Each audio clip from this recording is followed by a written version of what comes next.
Wondered or asked yourself the question, when should I file for my Social Security benefits? You're not going to want to miss this video.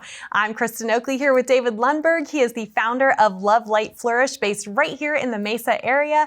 David, this is such a huge, loaded question. How do you help folks navigate the complexities of when they should file for Social Security? No, yeah, it's a really great question. It's a hot topic, especially this current year you're in. You're always hearing about Social Security benefits and taxes. So it's, what is that magic number to me? Mm-hmm. And so many people assume full retirement age, typically age 67, to get more money out of it.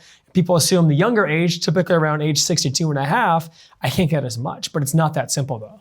Right, so talk about why it is so complex, because there's over 567 mathematical calculations and permutations of how someone can claim Social Security. Yeah, just because you can get more money at age 67 compared to age 63, it doesn't mean it's better, because now you've had that time. Mm-hmm. And there was a great article I read years ago by the Journal of Public Accountancy that said it's 13 years to break even typically. So if someone takes money at age 63, someone takes at age 67, it would take 13 years from either age to break even because of the time value of money you lost waiting until age 67. So it's not an always easy answer, which is why for everyone's own situation, we look at your own unique value to say, hey, what's best for you? What age is best for you to optimize your value? Well, and you mentioned a couple different ages. Obviously, 62 is the earliest that someone can claim, but they're going to get a reduced benefit. If you wait till your full retirement age, you get 100% of what you're entitled to. But then there's that 8% increase per year until age 70. So that's the other consideration, right? Because that's the whole 13 years, the Journal of Public Accountancy. Yeah, you waited until age 70 maybe, but if you would have took it 7 years ago, that's 7 years of cash flow you lost out on now, 7 years of compounding interest you lost out on. So it's potentially better to take it earlier or later. But again, there's no right or wrong answer until we see your own situation. There's a lot of talk, one of the big buzz phrases, if you will, is how to maximize your Social Security. And obviously, if you wait till 70, that means you're going to get the biggest amount. But really, what you're talking about, it's about optimizing, and that's different based on your individual situation. It is, yeah. Another big thing is too, like a fixed income annuities is another big example where it could be deferred. So a lot of times we'll say, well, maybe we could put some of your money, a Roth IRA income annuity as an example, into here, and maybe we turn on Social Security at age 63 because the income annuity can bake longer or wait longer to give you a higher return than Social Security benefits could have.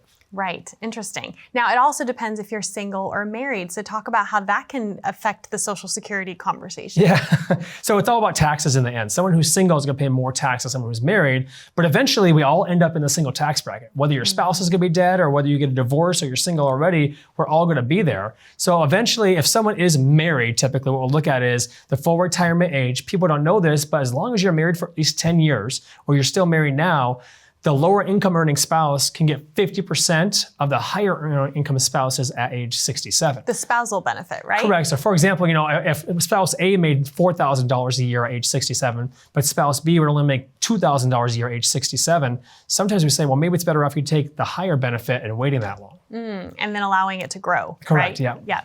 Well, and obviously then you mentioned this, that most folks end up in that single bracket down the road. You're going to lose one of those two Social Security checks, but you get to keep the higher of the two. So that has to come into play as well, right? It does. And people don't know there's three big taxes on the benefits itself. There's 0%, 50%, and 85% tax on the Social Security benefits, which is why we want to have more money into like a Roth IRA type environment. That way, the more money is in the Roth IRA, the less tax on the Social Security benefits you actually have. So how do you go about, when you're building a comprehensive, holistic financial plan for folks, how does the Social Security conversation and question fit into that plan? Yeah, it's in every plan we should do. We always want to show you the net after-tax result, how much money you actually keep. And then we'll show you those things on, is it better to turn it on earlier? Is it better to turn it on later? And we go over the pros and cons with you in our planning process. And you're able to give that personalized advice, which they can't get from anywhere else, right? Exactly, yes. Yes. Well, if you have questions about Social Security, it's important to know that if you call the Social Security Administration, they can give you information, but they are not allowed to give you personalized individual advice based on your situation. So we encourage you to get that advice by contacting David and the team of Love Light Flourish, and you can do so by calling the number that you see on the screen below.